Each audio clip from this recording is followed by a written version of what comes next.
Was there anything that you found while making this about what was going on, what happened with Chris and his family, that surprised you, or that you hadn't heard that you thought, man, that's really interesting. I hadn't really thought about that or known that about this particular situation so far? I don't know. Jason, is there anything that you can think of?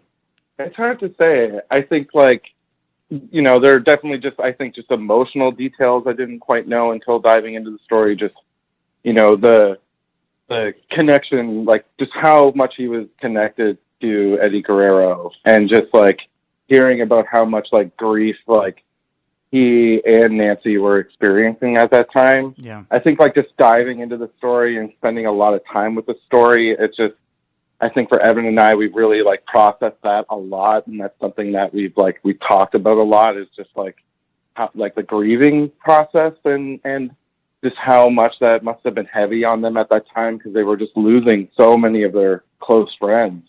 And so, if anything, it's just given us more, I think, an emotional clarity as to kind of the perspective of where everything's coming from. I got you. Yeah, and I'll just throw onto that too. I think just one other quick thing about that is also, I think Vicki Guerrero's relationship to the story as well. Yeah. Was something as a fan, and knowing the story just from the periphery, that was something that I wasn't privy to, was because she hasn't really talked about it much before, was, her relationship to Chris and Nancy especially, and how intimate those two families were really intertwined beyond just Eddie and Chris being friends. That was something that was very eye-opening for me. Yeah, it was crazy too. Chavo, you talk about Vicki, obviously Vicki deeply affected a big part of this, but Chavo as well, the other Guerrero here, for him to find Eddie right in his room and also be one of the last people that Chris contacted. I was very impressed with how Chavo carried himself during this, because I can only imagine how hard it would be for him to bring all this stuff back up to the surface. It's just really tough for a lot of people to think about that kind of thing. Totally. And Chavo, Chavo for us is so key into this story for a multitude of different reasons. One being the fact that he was the first person we reached out to with the idea of this project. And he was, very, very open to it.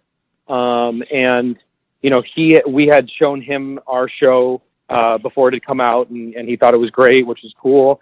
And then, we kind of breached the subject of what if we did this story? What do you think? And he was on board if the tone was right, and if, and if we were approaching it in the right way.